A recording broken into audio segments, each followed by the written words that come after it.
2, 1. What is happening, ladies and gentlemen? Look at this all-star cast. Damn it. When is they going to hire us for Coming to America Part 2? It's B. Avery. It's the living legend Larry. It's my man holding down Detroit, the T Streams. Fellas, how y'all doing? Fantastic, man. Fantastic. Well, man.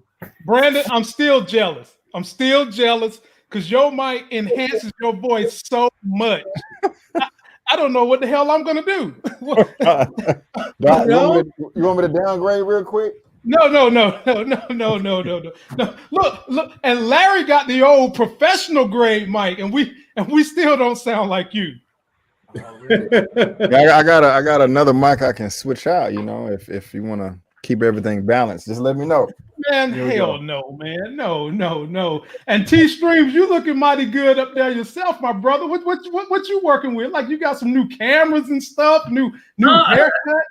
Nah, man, I just put the clippers to the face, man, shaved off about 10 years. So went back a little bit. Well, fellas, we come together today to talk about the season finale of Power. I stand by my review that in the last 5 years, it is in the top 10 best finales for a number of reasons. But before we get into all that, before we talk about it, I just got to ask you guys one thing. My wife chastised me hard as hell yesterday. And if you didn't see my review, am I going to be able to show you why she chastised me? Let me see here. Yes, I will be able to show you why my wife chastised me. Fellas, the professor, she was not at work yesterday, okay? She was not at work. She was interviewing students, all right? Is this dress inappropriate for her not having to do schoolwork? She was only interviewing people that seen the crime, so she's technically not at work. But my wife and every woman in America that's black has been trying to say that this dress was inappropriate. T-Streams, I'm going to give it to you first. I know you got my back. Was anything wrong with her outfit? I can't have nothing but your back, man, because I'm sitting up here looking at it and I'm like, what's wrong with it? Like, what's wrong? Thank you. Okay, B. Avery, did you take offense to her wearing that attire at interviews? I did not take offense to it while she was doing the interviews. However, I did catch a good chunk of you and your wife's review. And I have to say, I do agree. I didn't even think about it when I watched it, but I have to say, I agree with the wifey, man, because that is a bit inappropriate. You're interviewing students. That's still part of the job. You're on campus. I mean, you can't be a distraction. Like now she looks hella fine in the dress. Like she looks good. It's well fitting on her. 2 thumbs up, Professor Carrie. But yeah, man, she's causing the distraction, man. That's why Zeke is in this. That's why Zeke is, loose mind right now, because she throwing all these distractions out. Larry, you've been my road dog for so long. Please tell me what you think about her attire to do interviews. Now, oh God, here's the thing. Oh God. Professor Milgram looked good in the dress. She's a beautiful woman in the dress. And that dress probably would have been appropriate if she was like a professor of hoe studies. Oh my Lord. I mean, come on now. You are supposed to be an academic at an Ivy League school, dressed professionally. That is not professional right there. If you were doing a seminar on how to trap a dude at a club, sure, wear the dress. If you're doing a exercise with your students on how to get free drinks at a bar, absolutely wear the dress. T-Streams, this is exactly why me and you on the top today. Split down the middle. Yeah. We're gonna have to call a split decision now. So here's one reason why I say that, why I asked what's wrong with it. One, she's she's dealing with adults and stuff like that. Now, maybe for an elementary school, that would be something, that may be something different. I didn't, just looking at it objectively, I didn't see it distracting to the point where it was just like, where it just make you just gawk. To be perfectly honest, while watching the episode, I really didn't even pay attention to it. I was too engaged in the show as a whole, so it didn't even dawn on me that she had a little side showing or a little piece out, showing. But in light of everything that's going on in our world today, that dress is is acceptable. Well, T-Strings, I'm with you, because when she was sitting at the table, you couldn't see any of the so-called inappropriateness of the dress. And then on top of that, look who she was interviewing. Now, she ain't know he don't like women, but the person she interviewed, he could care less he could care less she was sitting there butterball naked. It wouldn't have mattered to him. The only way that dress would have been inappropriate, in my opinion, is if she was teaching class that day. Come on, man. No. It doesn't matter if you're teaching class or you're meeting with students. You need to dress professionally. Right. So, like T-Stream said, you couldn't even see the cuts for the sluts in that dress. She came into work and she had on, jeans on and a sport coat or something. She was a little bit more casual. That would have been cool, What?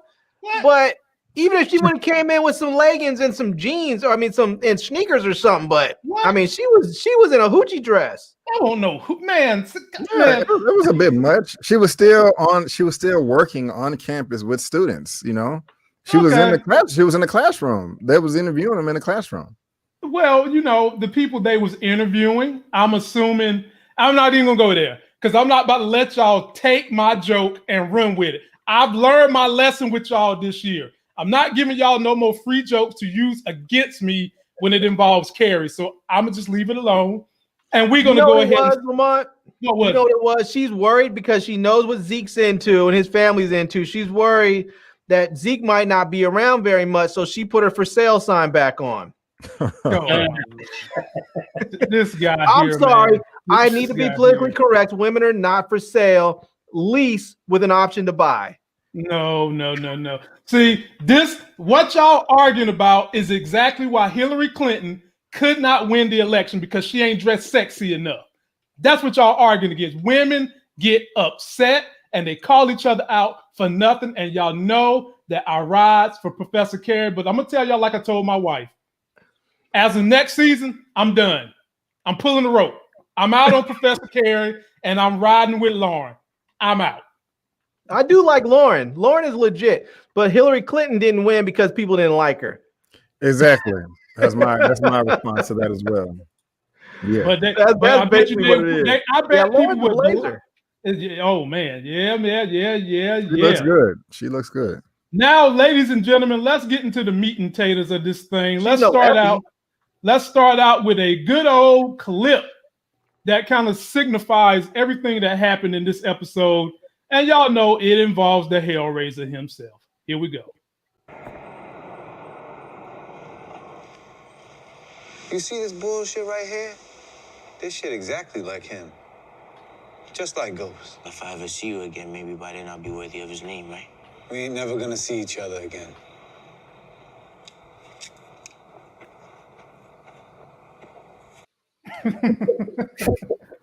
The way Tommy walked off. B. Avery, you a guest tonight, so I'm gonna give it to you first.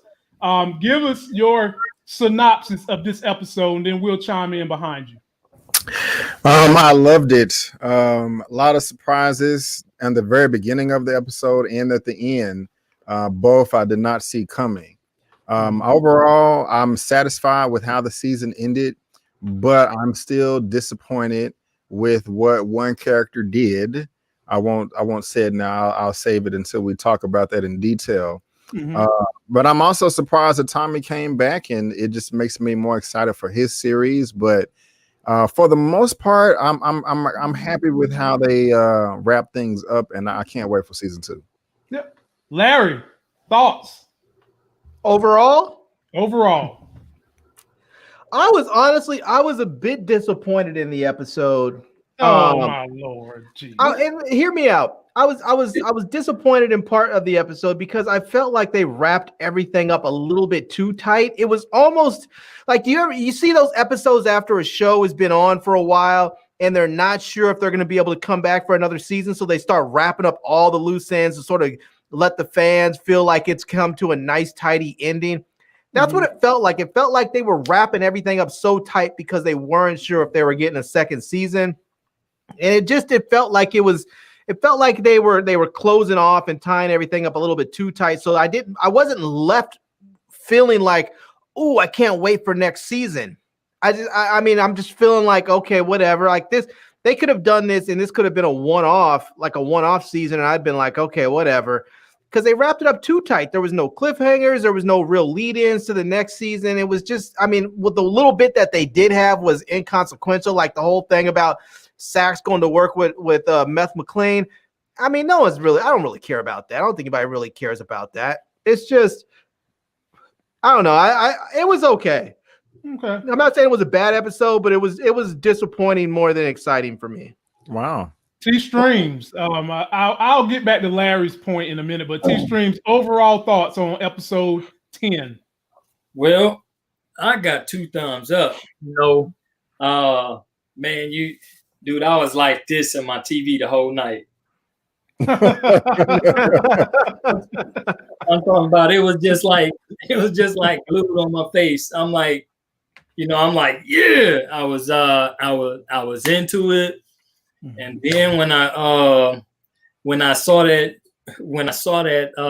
Tommy's car right after the shooting at Monet Place, oh man, I like to kick my table over, man. I was up out of my chair, man. I literally jumped like oh, like I was in a stadium rooting for a football team or something. And I was pleased. I was pleased with it.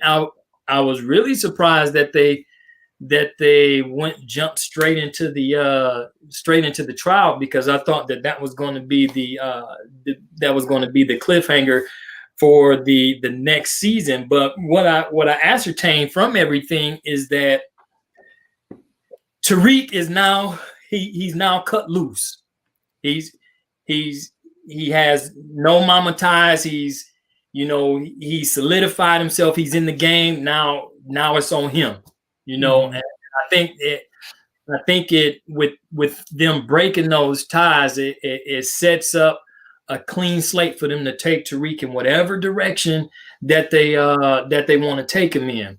Man, it had a lot of the show for an ending. It was really hard to beat. Out of all the other season finales that I've seen, I think this had to be one of the most intense. From soon as the show started, I was like, she dreaming. She must be dreaming. When you see little Rico, sitting there eating his chicken, like, oh yeah, she must be dreaming. Hey man, that's shrimp scallops right there. That's shrimp scampi, whatever it is. Them ain't no chicken. That's shrimps he eating. Man, he was eating, partaking of the last meal.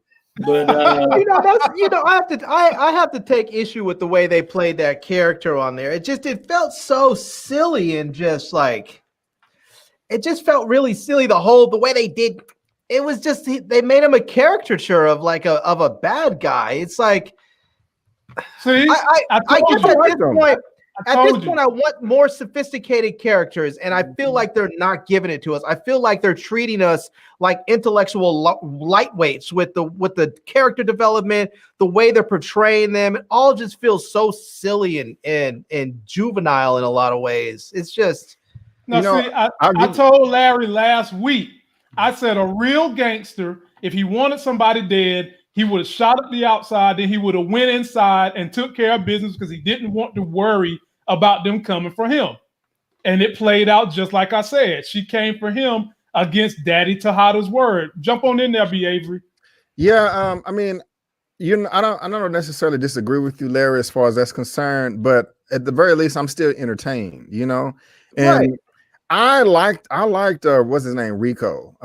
He was an ass, but I still liked him about it. Like, he was a good bad guy. I'm happy and sad with how things turned out with him, because with the way he was interacting with Monet, I wanted to see more of that character, but at the same time, I'm glad that she got her justice. They could flesh out the characters a bit more, but I'm not annoyed by it. I'm still entertained, and it is kind of silly, but hey, I don't know. My expectations are just in a different spot than you are, I guess. Yeah. I guess part of me, I think like this whole thing, it seems so stupid and unrealistic. Like you just got done shooting their spot up. You don't even know if their son's alive. You blasted the son, he's in the hospital, and you figure I'm gonna go meet them on an empty dock, and in some warehouse district near the dock or something. I'm gonna go meet them in a place where I could easily be killed and no one could hear me. I mean, why would you do that? Like, why would you not just go like meet me at Dave and Buster's and sit down on the table next to me and just hand me a backpack full of money and be out? I mean, it just if I just thought I killed someone's son, I'm not gonna go meet with them by myself or by themselves. Well, the reason why some of the stuff in this show, they expect you to suspend your disbelief so much that it gets to a point of absolute ridiculousness. But I feel you, but I think in that situation, not really, because the only reason that he felt like he could trust Monet was because of Daddy Tejada. That's the only reason. He had talked. Okay, let me ask you this about the suspending people's disbelief. Where did Tommy get a cadaver? Oh yeah, I'm with you on that part. I totally agree. And he left his teeth. He left his teeth, but there was nobody. There was nobody. No, none of that. I guess we're supposed to have used our imagination, Larry. Oh no, he had to have a cadaver, because there's no way in hell that even with those flames like that you were going to burn up just straight to ash. I mean, that fire would have been out before the bones would have burned up. It's not like he was in a crematorium. I mean, so the dude had to have gotten a body from somewhere. Where did Tommy just go? Did he just decide, okay, that guy looks about my height, my size, I'll just kill him and put him in the car? Hey, well, hey man, to be honest with you, that's a valid point, and that's very funny. You say that. In my recap, I kind of said to myself, like, when we do see the Tommy show, I want them to show that scene again, but just from a different perspective, from a different angle, because I do want to see, what happened and how they played it out. But yeah, I mean, that's a legitimate criticism. I can't get mad at that. Well, considering nothing is perfect, I feel like the things Larry is talking about are pretty low on the totem pole, considering the overall finale. That's how I'm looking at it. Look, go ahead. My fault. Go ahead. No, you're straight. So, let me ask you this, Larry. You said the episode was disappointing. The season finale was the season finale disappointing, or the whole first season? No, the first season was not disappointing. The first season was entertaining, and there were parts of the finale that were entertaining as well. But the season finale was definitely a disappointment. Like there were some things like that this whole part where Tariq killed Jabari. I think that should have been in the episode that they had titled "I'm a Monster" or something like that. It should have been in there. Instead, what they did was on that episode is they had stupid stuff talking about reading Frankenstein and Effie talking about, oh, I know I'm a monster, and people practically winking at each other, talking about bad stuff they're doing. They should have had this. They should have showed Tariq actually becoming or displaying his monstrous behavior, and that could have fit in with that episode. And I think this show probably would have progressed even more dark. It would have been darker and more dramatic. And if we had known that a professor who is investigating a student's death on campus turned up dead like 2 episodes ago. Just like I think they should have brought Tommy in 2 episodes ago, because when Tommy went and shot up Monet's place, and then we see the car screeching off, there wasn't like the excitement level was sort of it was sort of subdued for me, because we knew he was coming back this episode. Like if this had happened like episode 7 or 8 when we didn't know when he was coming back, it would have been like, oh snap, he's back. But when they did on the last episode, we knew he was coming back. I don't know. We didn't know he was coming back because we all knew he was coming back. I didn't know it was going to be a lead into his show. It wasn't a surprise at all. It was starting to look like they was kicking the can down the road. It really was. I knew he was coming back. But before we move on, T-Stream, this is your girl. And me and Larry have picked on this woman because she know an awful lot about how to hide some bodies.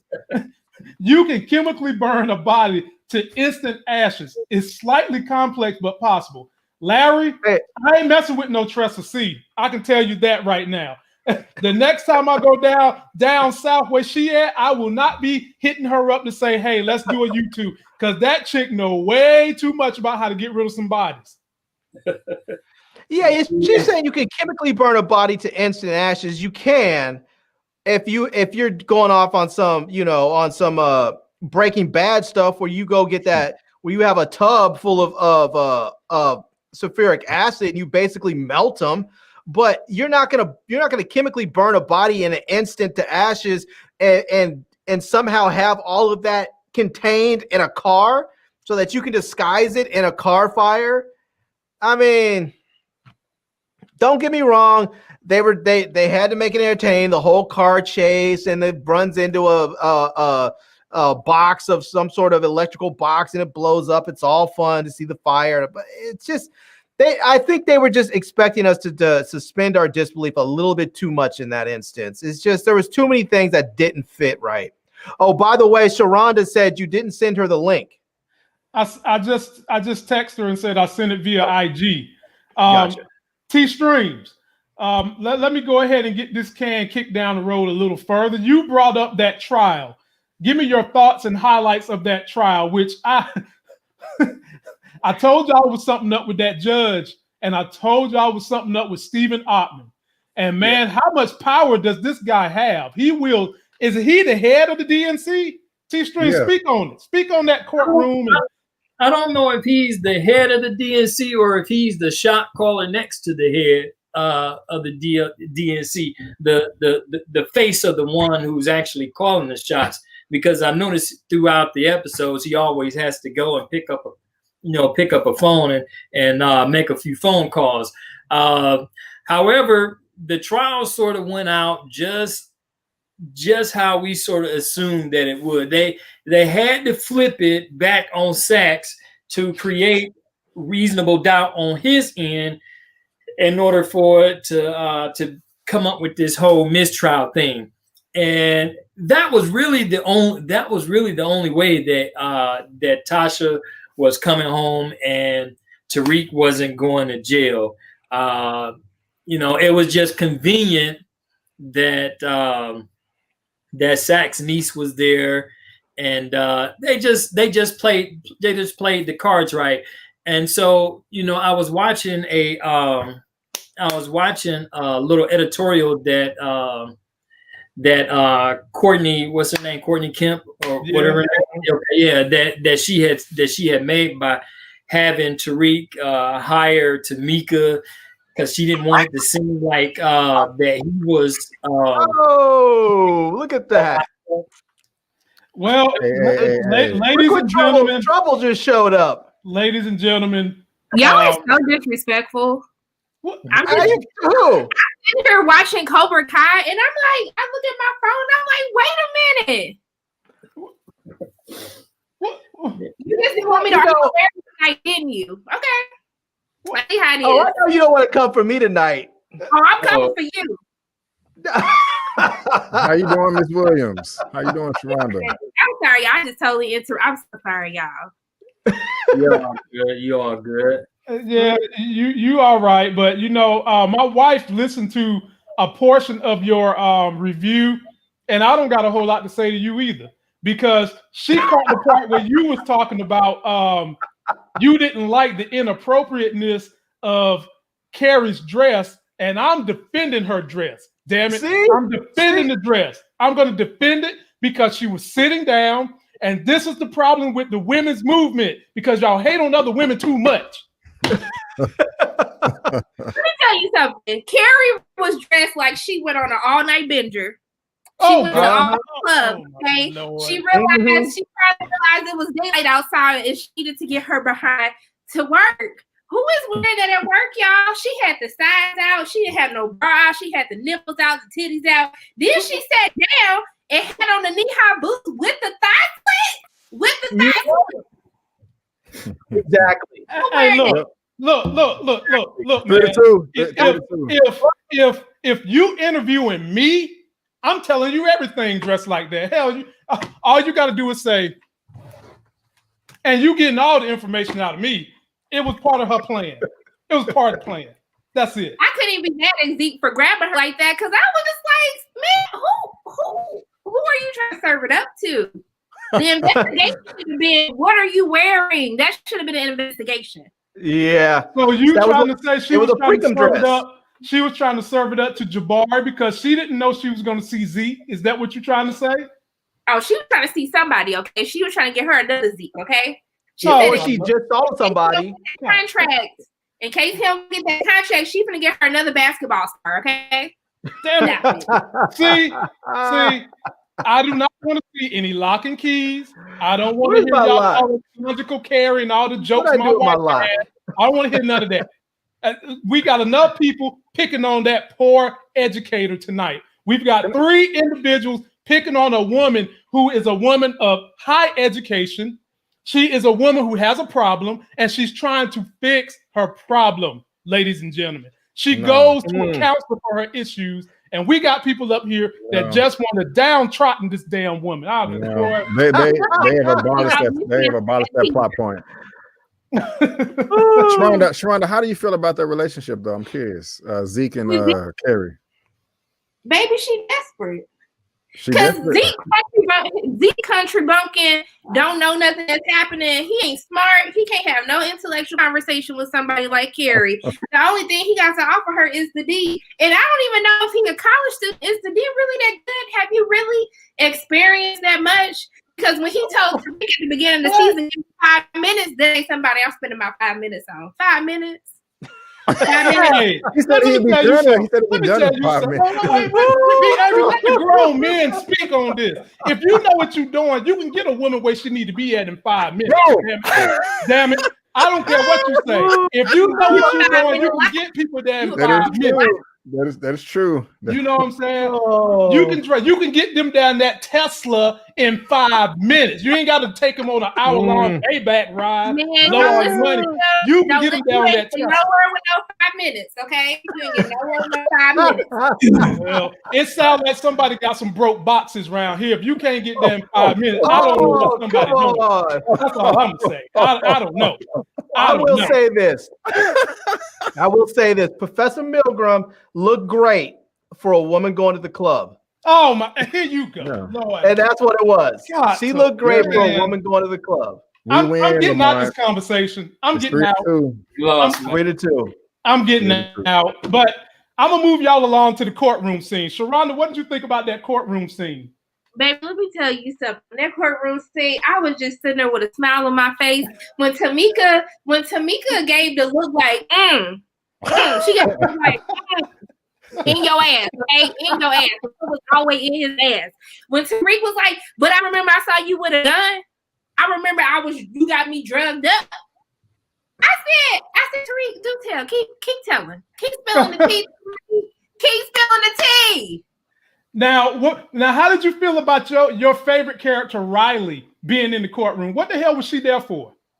A dummy, being a dummy, a nosy dummy. Nosy. White nosy, okay?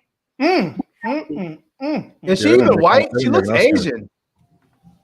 She does. She does. I'm sure she's supposed to be white though on the show. Oh, probably. Well, maybe she's a no racial ethnic. She's a troll doll. So, do they have ethnicities? Wow. Well, okay, now let us get on to the Tommy part. Did y'all have any thoughts on them having Tommy not only come back to town, he came back to town and then he went and visit Cash? T-Strings will get you back in on that. Yeah, man. First off, before I continue, Charles, keep my name out your motherfucking mouth, man.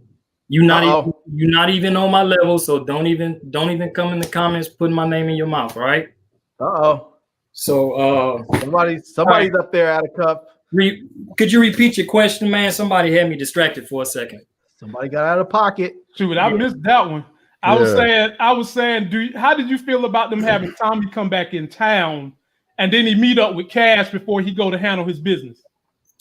You know, that was actually pretty cool because it still show his allegiance to his girl as well as how much he still heard about it. Now, truth be told, it probably not even the first time that he did that. You know, because they were still sort of comfortable seeing each other. It's probably just the first time that they showed it. Okay. And I think with Cash, I think that connection with Cash is going to be Tommy's entrance back and forth when they need to. So I think that was a good way to pay respect to Keisha and to still show little homie some love. B. Avery, your thoughts? T-Strands, I think that's perfect, man. The interaction with Cash. So I do agree with you there. I love that. It just kind of shows us how, I mean, Tommy is hard, you know, he'll kill somebody in a second, but at the same time, he does have a heart too. He's trying to be responsible, you know. I mean, he could have just abandoned Cash. It's not his responsibility, but he's still going to show up and show love. So that right there spoke volumes to me. I was really smiling like, that's what's up. I respect that. I agree with Tommy 1,000% on him just hell-bent on trying to execute Tasha. He is justified of 100%. And he want all the smoke. I love that line. He was like, I love it. I was like, I want all the smoke. I'm going to kill your mom. I'm not going to kill you. Because he has a code and he was going to live by his code. He was like, look, you know, me and Ghost, we had our differences, but at the same time, I made this promise that I wasn't going to kill you. But your mama, she got it coming and I want all the smoke. I was just like, damn. It's just like, you know, no more blunt than what he said. It is what it is. So, I mean, I was like, yeah, you know, and Tariq knew he couldn't say nothing. Couldn't say nothing. Larry, what'd you think about Tommy coming back in town, catching up with Cash? Honestly, I was thinking like the way that Cash's mom went out because of Tommy and all their stuff. Cash shouldn't even be in the city. Cash should be wearing a little sport coat blazer, attending Exeter or Georgetown Prep or Harvard Westlake. That dude should have that little kid somewhere else at some prep school, getting his life on, and as far away from all of that as he can possibly get him. And he should be paying for it. That kid should just be somewhere else, living his life, because the last thing he needs is Tommy showing up on his doorstep. I mean, just look at it. Tommy showed up on his doorstep and Tariq was right out there waiting on him. I mean, it's just only a matter of time before Cash ends up into some trouble because of it. I mean, he needs to stay away from that kid. I'm not saying he shouldn't support him. I'm not saying he shouldn't fund his education or whatever, but he needs to just not be there, you know? Now, Sharonda, I didn't get a chance to ask you, but how did you feel about just Tommy coming back in general? Was you comfortable with that, or did you feel like that he wasn't going to come back? I didn't think they were going to bring him back, not in the finale, but I was totally here for it. So I was here for Tommy being back. It made me miss him because, like, Kane is like the Tommy of Power Book 2 Ghost, but he not, like, he crazy, but he still fears his mom. So, like, his craziness is still in check to a certain extent. But Tommy just didn't care. Like, Tommy did what he felt like, and then after he'd be like, hey, man, I'm sorry I tried to kill you, man, but what you did was, like, messed up. Tommy just doesn't care. So I loved his introduction. Of course, they need to set up Tommy's show. So I think that was the perfect way to do so. And I think it's okay for him to be in Cash's life because I didn't see his raggedy daddy nowhere when Keisha was in trouble. So That's the only father figure that Cash has. And so, of course, Tommy is going to take care of him. He said that he's going to check in on him and he's going to make sure that he's okay. But Tommy was never the educated type, so he wouldn't know to put him in Ivy League school or anything like that. I feel like this is all that Cash knows. But I know that Tommy is making sure that he's being taken care of. Mm-hmm. I definitely can agree with that. I suppose. I mean, I agree with you. He probably doesn't know, and this probably wasn't on the top of his mind. But that kid doesn't need to be anywhere in the city around those people. Tommy doesn't need to show up to say him. The most he should do is be like, I'll make sure that your tuition checks are paid for and show up at graduation and be out. Because otherwise, he's going to get that kid mixed up in some. Because imagine if it wasn't Tariq following Cash. Imagine it was somebody else. Now they know how they can get to Tommy. And now Cash is in trouble. You know, and apparently that kid's not built for that life. He's not in that. So, I mean, he may not even see it coming. He'll just be bebopping down the street, heading to class or going to school or going to the corner store, to the bodega.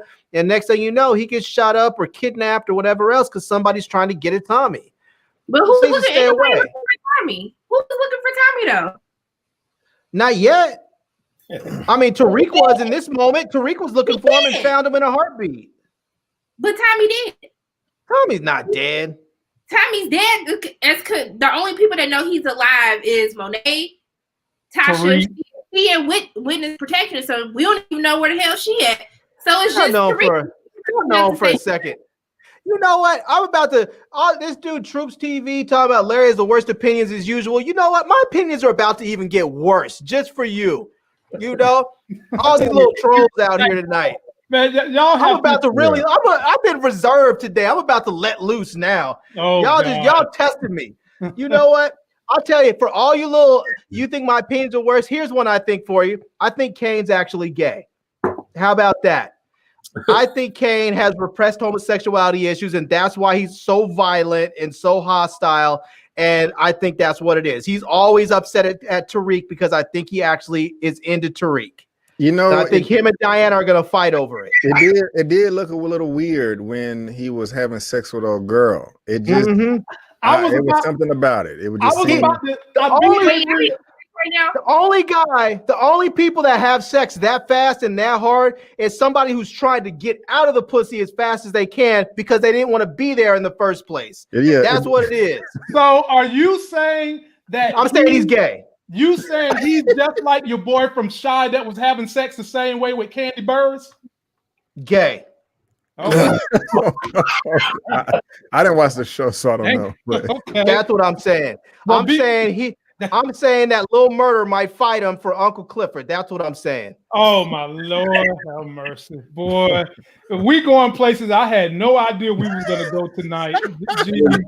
Jeez, wheeze, man. Now, Brandon, I was about to get to the whole scene with Tariq, Jabari, and Kane because I felt like those was one of the three people you wanted to say something about. And so I'll start with you. Speak on this whole scene where Tariq is linking up with Jabari, who I call him Professor Plagiarism because he was stealing Tariq's material, and is actually about to give him some money as an advance. And then all of a sudden, like Arya Stark, pops up to kill the White Walker. Here comes Kane to shoot Jabari, and then Tariq finishes it off. Why did you call Kane Arya Stark? Well, I mean, my man just pops up out of nowhere and just just like So, talk about that situation. Your thoughts on that whole little shindig? All of them are stupid. Oh wow! I am so disappointed with how that scene ended. Now you sound like me. Like my heart, like seriously, that almost ruined the whole experience for me. The whole show, Tariq killing Jabari, because look, nobody liked Jabari. He was weak. He was a bitch, and they were setting that up, I guess, for this season finale for him to get executed. I just really did not want Tariq to be able to do it. I understand that they kind of set it up to where it's like, okay, Tariq had no other choice because he just knew too much information. But I just did not want that to happen for Tariq. I mean, I hated this character the first show. I loved him this right here. And I kind of just wanted him to turn over a new leaf and live a better life in some way. You know, I mean, he's only selling drugs right now because he has to get his mom out. But he killing Jabari. I did not want Jabari. I mean, I didn't like Jabari. I'm not necessarily saying I wanted him to die. I didn't mind if Jabari died, but I definitely did not want Tariq to do it. Tariq was the last person, you know, on the planet that I wanted to execute Jabari. You know, that was just so cold. You know, they had a relationship, they had a rapport. What rapport? I mean, of a tough love student teacher relationship. You know, I mean, you know how I want to see Jabari go out. I want to see him go and get mixed up in something where he ends up attacking Professor Milgram, and Professor Milgram takes him out, stabs him with a letter opener, or hits him in the head with a book or something, and he falls and breaks his neck. I want to see those two get into it. Larry. What? So I don't know if you. I mean, he's always coming for her. I want to see her take him out. Tariq is the one who needed to kill him. Y'all, come on. Y'all acting like y'all needed. This man got him kicked out of the canonical studies, little fellowship program. He gave him a 0 on his test. Then he pulled that raggedy old BS mess talking about, I'm sleeping with a professor at the school. Like, Jabari Ben had it coming. Then you said, hey, Tariq. You were like, hey, Tariq, I've been following you. I know you're a drug dealer, but I know that you're probably just mixed up with stuff. It's so dumb. It's so dumb. He had it coming, but he didn't deserve to get his face blown off. And everybody was just talking about me 5 minutes ago for pointing out all of his silliness, and now here is the whole panel pointing out all of his silliness. He needed to die before the end of season 1 because he was a lame. You plagiarizing, giving me zeros. Right, 100%. But at the end of the day, didn't Tariq still have respect for Jabari as a teacher, as a professor? He did. When they met up in the cafe and he gave him the paper, it was like, hey, here's the extra 15 pages or whatever. You know, they had a nice rapport there, respect. Like, okay, you're an asshole, but you're making me work. You know? He did not like him. He did not like him. First of all, I'm only writing this little raggedy ass paper because you gave me a 0. And then when you wanted to get more info, you want to all of a sudden give me extra credit and allow me to be back in the program when your raggedy ass should have never took me out of the program in the first place. And then you, not only do you do that, you challenge me any chance you get in class. You try to put me on blast in front of the entire class, okay, for no reason. I'm minding my business, paying my tuition, okay? Let me be. Jabari needed to die a couple of episodes ago. It was just like, why did you think you can look up Monet and her family? Did I just say that? Her husband in jail, and then tell him like, I know you buying drugs from Drew, this dangerous family, and I want you to help me. I want you to be a subject of my book. Like, what the hell? You know he a drug dealer. You think he's gonna agree to be a subject of a book? Get real. He should. Yeah, that was stupid. That was dumb. I agree with you, Larry. That part in the writing was just dumb. T-String. I just said that in the comment section flamed me. You know? No. That part was just T-String jump on in there. Toronto wants to bat her eyelashes, and all of a sudden everybody's on down her theory. I was just thinking the truth. He needed to die. He should have never made it. He should have been dead. He should have been like 2 episodes. He should have been dead at like the end of episode 7, maybe 8. Say, you know, it's personal with me and Jabari. You know, I wanted him dead from day one, and you know, it was really just convenient. You know, it was really just convenient that it was to Tariq to do it. Now, I remember back in last season, right before book 2 started, I think it was like maybe one of the last 2 episodes when Tasha was talking to Tariq and she was letting him know, she's like, you can be so much better in this game than your father because you can have the streets and you got this. And so I don't think they was ever trying to set Tariq up where he was going to be like the ultimate good guy. He had to put some work in. He put some work in when he killed the cop, you know, the last season, right after his daughter died. Damn, Tariq got bodies now. He got Ghost. He got the Ray. He got Ray. Yeah. So you know, it was a pleasure. It was a pleasure to see that scene unfold exactly the way it happened. And then two, I think it also set something up to actually get Kane back on a level stroke, because he was sitting over in the back watching, not sure if he had the nuts to do it. And when he did, he sort of put that smile on his face, like, I can fuck with this guy now. You know, it's no. What he did was he licked his lips and got all gay, looking at him like, "Ooh, that was sexy." That's what he did. He was over there in the shadows, lurking at him like he was at a fuckboy park or something. And Larry, I do agree with you.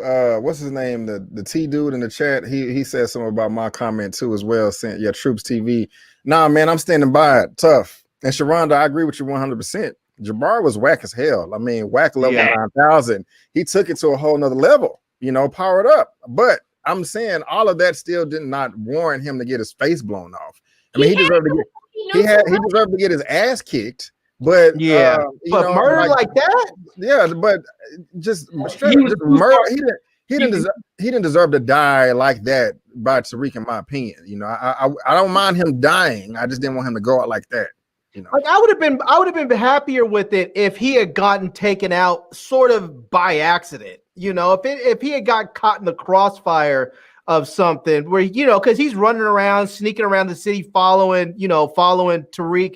If it had been something where, you know, somebody took a shot at him, maybe Kane took a shot at Tariq and Tariq was running from him, and it just so happened that Jabari got hit in that moment, ended up dying on the street corner, that would have been fine.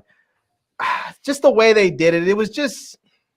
But y'all not even talking about the real issue. The real issue here is, why does Tariq feel so comfortable telling his life story in public places like he didn't just get videotape confessing to his father? Then you gonna do it again?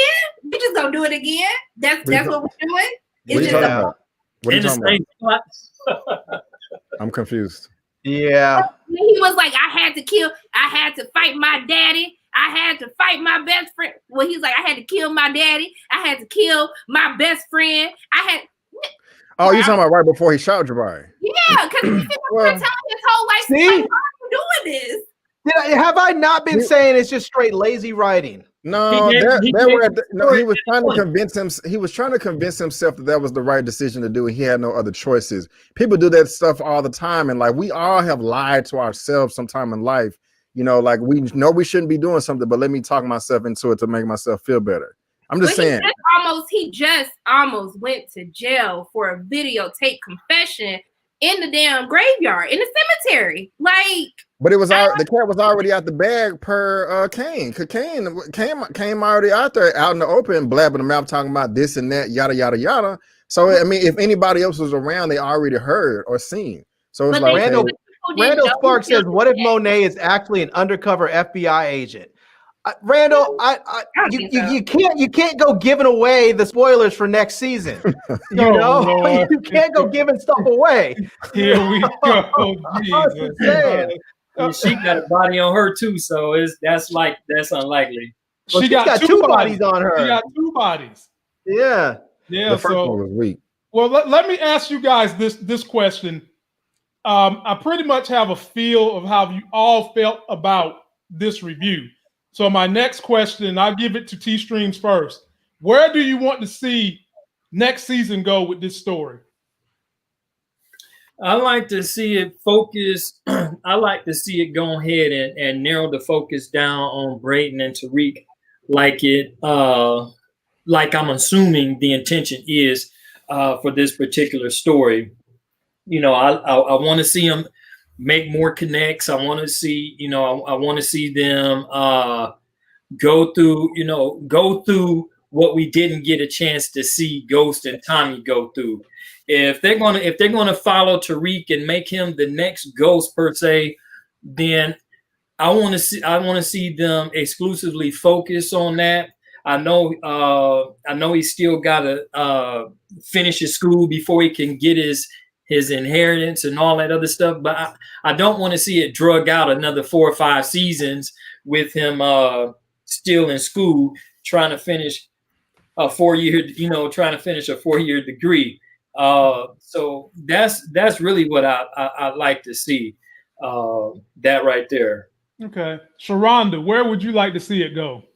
Okay, so Carrie needs to die next season. No. No. Riley needs to die next season. Yeah, Riley. Yeah. Oh, come on. She's Riley the whole story to the cops. Stop it. Riley need to be the number one death. Riley needs to be the number one death. You got Riley that needs right. to go, yes. Riley needs to go. Who needs to kill her? Braden. Monet needs to kill Carrie. Okay, first and foremost.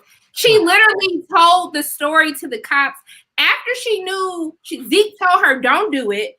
Then after the whole Monet thing, I just feel like she's doing way too much. So she needs to die. I'm sorry. I need to see more Laz Alonso because I love the eye candy. Thank you, Lord.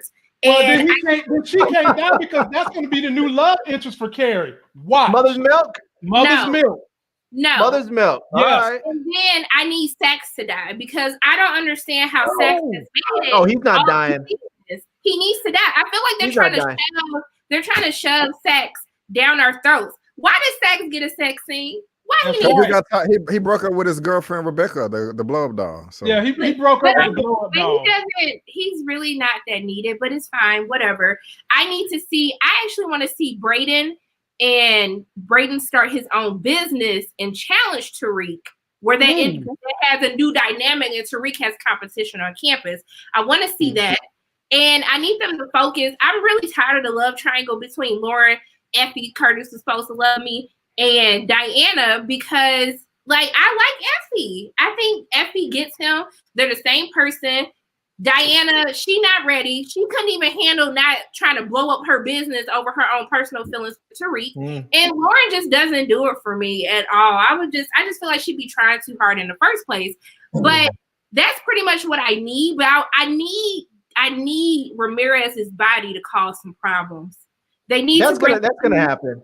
Yeah, it needs to cause problems, and they need a new connect for the police officer. But I also want to see Monet challenge, come up with a plan to take the business from her husband, or as she's doing it, that he gets out early, and then that causes a whole new dynamic of Monet having to take a step back after she's been running this business for so long.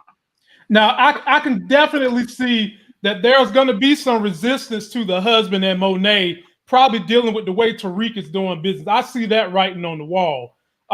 Larry, I give it to you, but before I give it to you, let me put this up here and just say, I think I'm going to tell him what I need to know.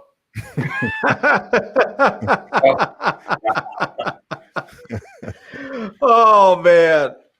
Well, I think that Professor Milgram and Zeke need to go ahead and come out, get married, prove that she's not a hoe, that it was just that she just fell for a younger guy. It's okay, happens, and they can have a whole wedding special for him.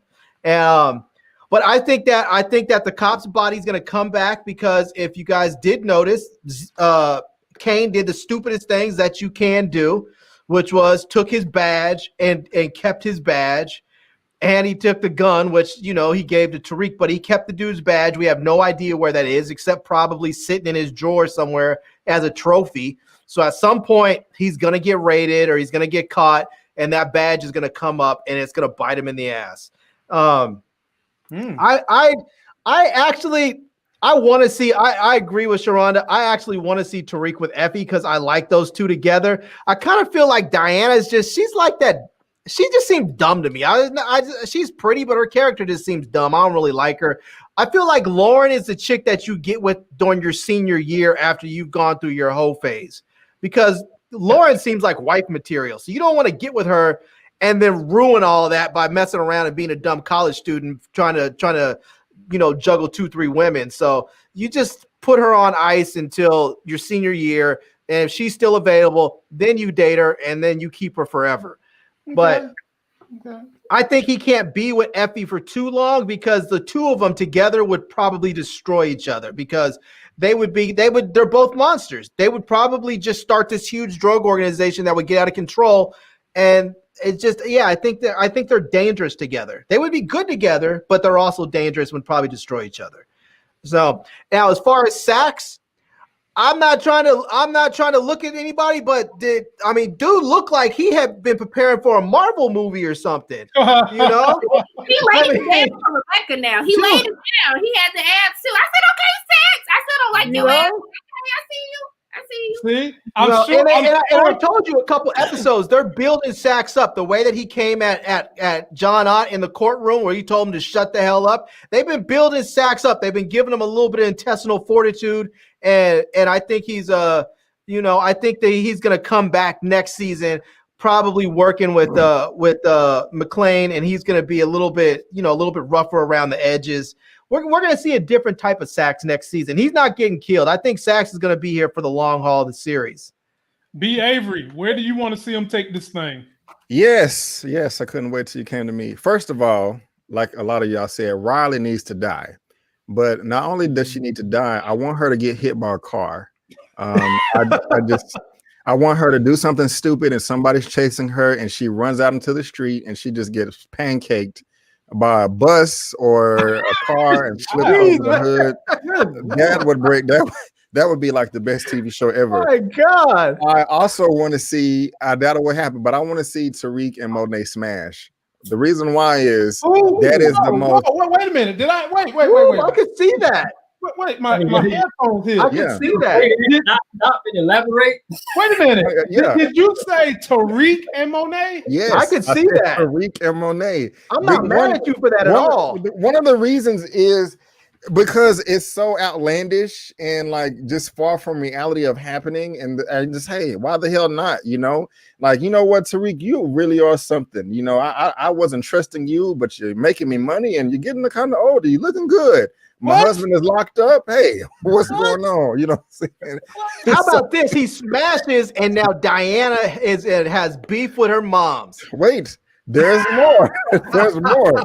I also, early on in the season, I really wasn't feeling Drew, but I liked the strength that he came through, saving his cousin Zeke, and also the way he stood up to Kane in the hospital. So I want him to dump Everett. I want him to, because he's chasing Everett. I want him to move on from Everett and just be like, you know what? I'm on a different level now. Leave me alone. You had your opportunity. You didn't want to claim me. You know, I'm out of there. Sax, I don't want him to die because I don't like the character. I can't stand him, but he is a good weasel in the show to just cause a mess. And one of the last things I want to see is Laz Alonso's character, Detective Santana. I want to see him smashing Carrie in the office, but Zeke catches them in the act, and that whole thing blows up. You know, you might see that, and I'll be happy with two things: one, Zeke getting butthurt and running off crying, or since Carrie is supposed to be some super sex freak addict, she allows Zeke to come in, and there's just some type of threesome. And yeah, just took it there. Yeah, but I mean, but I'm being realistic here, because I mean, it was in the script that she's a sex addict, right? Oh my God, she was a sex addict. She's already smashing Zeke, and there was a little chemistry there between Laz Alonso and Carrie. That's why Jabari came over there hating, like, oh yes, I can help. I'm Dr. Jabari, and you know, you can look at their faces. There was a little bit of attraction there. So it was. So I mean, that's not far-fetched. So y'all want Carrie to continue to be a hoe? It's her character. They wrote that. Sharonda, my God. Wait, did I lie? I don't. Davis was sleeping with Davis and he was married. Did y'all miss that? Remember, she said that they dated. She knew him. Then she brought up that she was a prosecutor. So I'm sure, like, come on, y'all. Yeah, but I didn't say I wanted her to be a hoe. I said I wanted her to marry. I said I wanted her to get married to Zeke. Sharonda, be an honest woman. And she's getting therapy. She's getting therapy for her problem. But she's still smashing Zeke. I'm confused. Help me understand. Because she's only smashing one person. That's okay. I mean, look, let me tell you like this. If you ever had an addiction, it's work to get over it. But you tell me that Carrie fine ass can't find any man she wants to smash. That's what I was saying. Good point. What is Zeke doing for you? He's so dumb. I don't even feel like he know how to work his own dick. I'm just being honest with you. If my parents are watching, I'm a virgin, okay? I mean, the dude is a D1 athlete that has NBA prospects. He might just have good stamina. I mean, that's what maybe he's got good cardio. I'm with you, Larry. He's got good cardio. I'm with you. Yeah. They talk about this brother. He's so good. He might be a #1 draft pick. So maybe he's just got good cardio. He can't even pass class to even play. What are you talking about? He can't even pass with a C just to play. I forgot to mention one thing that I wanted to see next season. They do that. Every college is doing that. Not saying it's right because I totally disagree with it, but they just busted half the daggone UNC football team for doing the exact thing they doing on Power with their athletes. There was one thing I forgot to mention that I wanted to see next season, and that is I still would like to see Tariq join the track team. I think it's just wasted talent. I mean, as much running he be doing. Yeah, just wasted talent. And Reebok, me and Larry want our coins for naming that shoe the Reebok. Reebok. Give us our coin. We coined that phrase, and damn it, we want our money because that boy be running. So, does anybody want Kane to die? I don't really care about Kane. I'm indifferent. Kane is a non-factor to me. Yeah. I think he's just so stupid, you know. I think he's actually needed though, and because he's one guy that can be the protagonist and the antagonist at the same time, because he's sort of wishy-washy, and you know he has his own set of values which doesn't line up to what anybody else, and so having that loose cannon isn't actually all that bad for the show. The thing is now they have two of them with just as long as they keep in 2-bit, they have two of them because they'll have him and they'll have Kane, two of these guys that really don't have any moral to any type of humane standards or whatever. So I like to actually see how that plays out because in a sense it could be a benefit on some episodes, and then some episodes you'd be like, damn, I wish somebody would go ahead and off him. But I have a question. Why, when they told Tasha to name Tommy's organization, why didn't Tariq tell her to name 2-Bit since 2-Bit has been bribing him this whole time? Like, I felt like that was just an easy, assist, name him. 2-Bit did save his life, though. He did save his life, so he maybe feels some sort of way about that. You gonna keep paying $50,000, $100,000 anytime he feel like it? I'm not doing that. That's who he should have been killing. But does Tariq know that 2-Bit was part of the organization? Because he knows. He works. He knows. That was their first time meeting though when he came to the dorm. No, it wasn't. No, it wasn't. They met at the warehouse when Tariq used to go to the warehouse and steal Tommy's drugs. Yeah, he stealing drugs. And I think they're setting it up that maybe the adversary to that organization, because I'm basically saying Tariq is down with the Tejadas for the moment. It's probably going to be 2-Bit. He's going to be the thorn in everybody's side. And it seems like they're setting it up where at some point in time it's going to be a fight or some kind of showdown between 2-Bit and Kane. And then the question is, who you got your money on? I got you. Oh, and real quick, I wanted to say this. I still haven't. I'm back and forth on who I want Tariq to end up with as far as Effie, Deanna, and Lauren. It switches for me every episode. However, I do want to see them expand their drug. Them moving weight on the campus, but also Effie taking on Yale. But I can also see Braden teaming up with Effie and abandoning Tariq. I can see that happening. I don't want it to happen, but I can see that happening. I think that would be pretty interesting. Well, everybody wants to know who's Effie's connect. Do you guys have any idea? Will they play that into the story somehow? I think Tariq should have been asked her, who the hell is your connect? Probably, I don't know. That's a good question. Yeah. Maybe she is the connect. Maybe she's a direct connect. And apparently, since she had to come holler at him for some, maybe her connect is hit when the drop season come too. So, that may be a good avenue for them to exploit now that Rico is out of the way. And they still need to get product because their theme is presenting dope to the streets. And once you done took the man out, now you got to find you got to find you a new plug.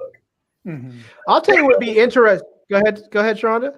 I just real quick. I felt like when Power was at its best is when Ghost and Tommy still had someone that they feared. You know what I mean? Because it was more so like they had their stuff that was happening in the city, but like they literally feared their connects. Like they really had to like come together and figure out how to take them out. And I just feel like, I don't know, it just feels like in Power Book 2 Ghost, like nobody really has power. No one really has control. You got Monet still answering to her husband, but then he still needs to depend on people because he's inside. No one really made me feel like, because in Rico, you have Rico show up like he's the person who is the most powerful person that came down to New York, and Monet was just able to kill him that easily. So I just feel like they really need to establish a connect that everyone fears. That is like, dang, I don't know how the hell we're going to take them out, but I got to team up with my enemies because this fool, he or she can do more damage than the people here in New York. And I feel like that's what they're missing. And I felt like that's what they were missing the last few seasons in Power. Good point. Good observation. Do you think they'll bring that next season somehow, some way? I don't know. I almost feel like they have too many cooks in the kitchen right now. It's too many. You got 2-Bit. You don't know what 2-Bit doing yet. You got Kane, who's on his own. There has to be a new police presence that pops up. Then wait a minute. You don't think that Tariq is going to help Kane get back into the family? I think that he is, but I think you guys are still forgetting about Stern's going to have to pop up and figure out what his husband's been doing, and he's going to figure out our course correct, and then that's going to be a whole new problem because Stern has money to stop everybody. But very, very good point of observation. But that's one of the reasons why I like the show so much, because the last shows, the last show, the whole hierarchy of power was destroyed. It's in chaos right now. So everybody is on their own island trying to rise to power. And they're trying to find out who's the big dog, who's the big man on campus. No pun intended. So I mean, that's just why I like it. It's all crazy, and they're trying to figure that out. Do they need to have that established eventually? Of course, I agree with you 100% there. But for me, in this first season, that's why I kind of like that. Nobody's in control. They're trying to find it. Okay. I'll tell you something I think would be interesting is that if we see some beef in the next season between Braden, if Tariq and Braden get together, they have their business going, and then we see some beef with Braden and Tariq over Effie, because we know that Braden has always wanted to be with Effie, loves Effie, but Effie has absolutely no interest in him. But if Braden now starts hustling and he becomes sort of like his own man in the game, because he's talking about, I love this, I finally found something I'm good at, and if all of a sudden he's confident, if he's doing his thing, you can see his confidence coming out.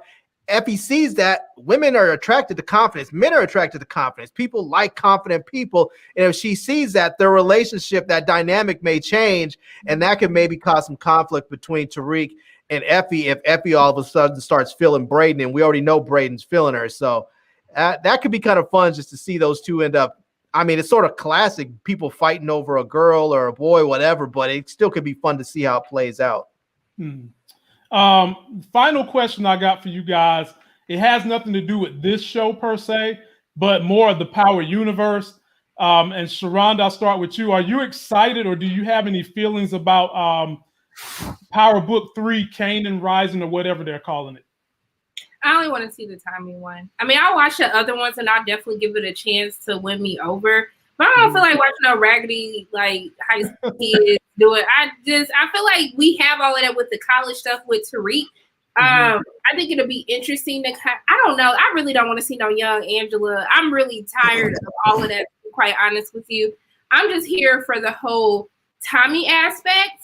And I'm more intrigued about Loren's takes, like the influence one, because if you have Stephen, who literally handed everybody they ass in that scene, I would be very interested to see how he interacts with what's his Tate's character? Ain't his last name Tate? Rashad.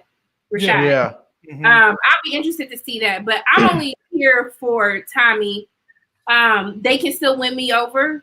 Power Book 2 Ghosts won me over, but it's gonna be. I'm just tired of hearing about Tommy, Angela when they were kids and stuff. I'm tired. I'm tired. But get your money. Get your money. T Streams, you excited about that one? I watched the trailer and watched a few things about it earlier today. I don't know.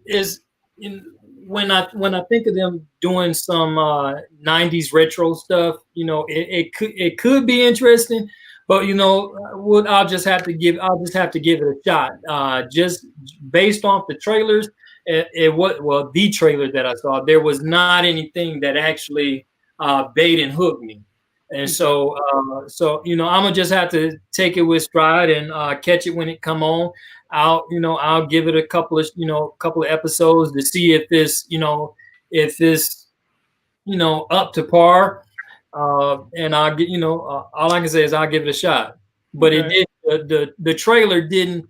Seeing the trailer didn't give me anything to make me say, "Oh man, I got it." I'm still saying, "Damn, it's gonna be 6-7 months before we even get back to this." So and hell, with Raising Kane starting in what, May, June, somewhere up in there. Yeah, we might not see book 2 till fall sometime. Yeah, B. Avery, how do you feel? And I'm with Sharonda. And I've been told Larry, I'm more excited to see Influence because I'm into the politics and all that. And I love Rashad Tate. I love that character. So I'm interested to see where they go with that. But B. Avery, how do you feel about the upcoming Kanan story? I have absolutely zero interest in this show. Just none at all. I'm not excited. And I think they know that, like, that's why they're putting it first, because if the other shows came before this, probably nobody will watch it. I'm going to give it a chance like everybody else, but I'm just, it's not doing anything for me. 1 out of 100 right now, my interest level is 0. And I'm looking forward to Force and Influence. Right here with you. Larry, you get the last word on this one. Yeah, when I watched the trailer, I have to say, the only thing that I saw in that trailer that made me interested in it was, well, 2 things. One, it seemed like the music was going to be on point. But other than that, what's her name? Sonia Sohn, I think it is, the one that played Kima in The Wire. She's in it. She was the one that played what's his name's mom on The Shy. And I like her. And that was about the only thing I was really looking for. There was just nothing about it that seemed really intriguing or engaging. It just seems sort of blah. I mean, it just seems sort of blah. Like I really feel like what they should have done is had that season finished and ready to go. So they could have aired this episode maybe an hour early, and it had a straight lead in to the Raising Kane or whatever they're going to call it. They should have had a lead into that. So maybe we could have been excited after the finale to go right into another Power show. But I mean, honestly, I'm not looking forward to it. They should have did it simultaneously after, like, whenever Angela came up and whenever Kanan came back after that season, that's when they really should have introduced it, because it would have gave us more backstory. Because I still felt that they were very vague as to how. We know that they snitched on Kanan, but they never really got into the story that much. And I feel like that's when that show should have came up in the first place. Because now it's just like Kanan's dead, Ghost is dead, Angela's dead. Who cares? Right. That's how I feel about those prequels too, man. It's kind of like, I'm feeling that way too. But ladies and gentlemen, I'll be honest with you, Lamont. After seeing Tommy in this episode, I'm less interested in his show as well. I didn't like his appearance in this show. I thought it was okay, but I was expecting so much more dramatics and fireworks. Everything with fireworks. They blew a car up for you. What you mean? Oh, okay, literally fireworks, right? And pulled his teeth. Pulled his molar. They were crying, "Mama, don't go! I can't leave you, Tariq." You got dramatics and fireworks there. Oh my goodness, that was ridiculous. It just his his story in this episode just fell really flat. It just fell really flat for me. I didn't like it. I wanted something more. I don't know what that something more is, but I wanted the writers to deliver something. I can tell you what that something more is. That something more is his own series. So I look at this as that just gave you a small inkling of what you have to see from him later on when he gets his own show. But I get what Larry's saying, though. Like, I know I never agree with Larry, but I do think that how they brought Tommy back kind of confused people because, to be honest, they really set Tommy up for his show at the end of Power when he said basically he was leaving the city and they were he was gonna go to the Connect. They remember they had another distro. I guess the Serbs dealt with somebody in LA or in Cali where, and that's where Tommy was gonna go. But now that they brought the whole Tasha stuff back up, it just seemed like, yeah, I already set him up to leave. I mean, I was just happy to see him personally. I didn't really care what he had to do with the story. But it confused people because they were just like, well, if Tommy's dead, then how is he going to run a whole organization in California and no one figured this out? So I don't know what they're going to do. But isn't the new show supposed to be in Chicago too? I thought it was supposed to be in Cali. That's what I thought. But then they were talking about they were going to have it set in Chicago. Yeah, I think they changed it. They did mention changing it to Chicago. Because that's his hometown. Or something to that effect. That's the actor Joseph Sikora's hometown. I guess we'll see. But before we go, everybody up here has a YouTube channel, so be sure to subscribe to everybody's channel. Their links will be in the description. They're also on my featured channels, everyone you see up here. And before we go, I want to ask them what they're doing on their channel so that you guys can go subscribe and have something to look forward to. So B. Avery, what you got going on for the people? What shows and movies you plan on reviewing in the near future? Cobra Kai season 3, Sylvia's Love, nice. One Night in Miami, WandaVision, and sometime this weekend I'm gonna do my most anticipated films of 2021. Damn, boy, nice. I can't do nothing with Black excellence. Sharonda, what you got going on your channel? Chad, I'm just trying to make it day by day. Okay. I'll tell you what, Sharonda, you have to be careful when you subscribe to Sharonda's channel because you'll be up there about ready to go to sleep and she'll come on with a random live stream at like 3 a.m. because she just woke up and decided to do it. I like, you gotta keep it spicy. You gotta keep people on their toes. They have to set it stone. I'm gonna be doing WandaVision, Servants season 2, Zoe's Extraordinary Playlist. I felt like I'm drawing blanks here. It's all good. You all good. Dang. Yeah, I forgot. Just know it's going to be some show. I've been watching a lot of random Netflix shows. I watched this show called The History of Swear Words, which comes out tomorrow, which was interesting because I didn't know that there was like a history on how all of these curse words started. And I want to check that out. It comes out tomorrow. It's hosted by Nicolas Cage. They actually give props to Black culture. Nice. And it's like 20-minute episodes. It'll literally take you like 2 hours, 2.5 hours to binge through the whole thing. And I also watched a show called Surviving Death. Oh, actually, you know what? I'm also going to be reviewing this series called Lupin, which is on Netflix, which stars a Black man. And I'm going to be doing Outside the Wire, which stars Anthony Mackie, that comes out next week. So I'll be interviewing them. And the guy from Snowfall is in it. And I'll be interviewing the Cobra Kai people on Wednesday. So that's what I was supposed to be doing. I need to watch 3 seasons of Cobra Kai before Wednesday. Oh, man. Oh, you will love it. You will love it. Can get it done. You'll get it done. You'll get it done. Yeah. Larry, what kind of tech can the people expect to see from your channel? And by the way, me and Larry will be doing WandaVision. Yep. I'm personally thinking about doing a medical show that nobody really watches that's based in Atlanta, The Resident. I absolutely love and adore that show. Y'all probably not going to watch the reviews because it's not that popular, but I love the show anyway. Godfather Harlem is coming back. We're going to be doing that. And Larry, what kind of tech are you reviewing for people to look at? Yeah, man, I have some good stuff that came in this week. I got a new microphone from Comica. I have my new Sony camera that I need to review. I have a little miniature smartphone that I need to finally finish reviewing. I've been messing with this thing for a while. This little tiny thing is a little smartphone that's kind of cool from Palm. They still make a phone?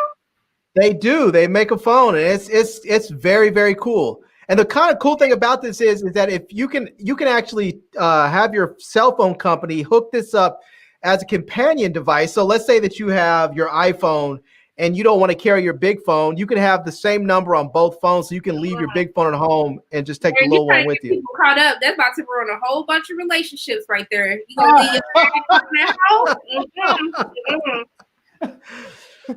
Okay. Yeah, I just did a review on a whatchamacallit, an antenna, so that you can get free live TV forever. Basically, people forget about over the air stuff. You can't forget about that. And I have a body massager that I'm gonna finish reviewing, and I think I'm gonna send that out to Sharonda. Oh, yada. Oh God. T-Streams just getting his thing back redone, ladies and gentlemen. He put the hottest potato chip in the world challenge up the other day. Some people didn't survive that. So what you gonna be doing? So what you about to be doing this week, T-Streams, on your channel? All right, man. So check this out. I got rid of all my old streaming videos. I used to do IPTV, had to get rid of all that stuff. So I revamped my whole channel. We did do the one chip challenge. Trying to get this. I'm praying for this weather to clear out, because we're going to do the hot air ballooning and the skydiving. Which I might be joining him for that. If my daughter and wife let me do it. I've been, these last 2-3 days, I've been checking out a whole lot of shows, because I intend to do some shows that's not gonna rub backs with what we do over here.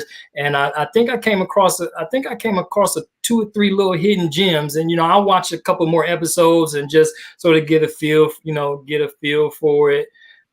So my channel is basically more one of those like real free spirited channels for real. Mm-hmm. Mm-hmm. No doubt. I will say this: if you guys haven't seen this show, Warriors, check it out. I think it's on like Cinemax or something like that. Yeah.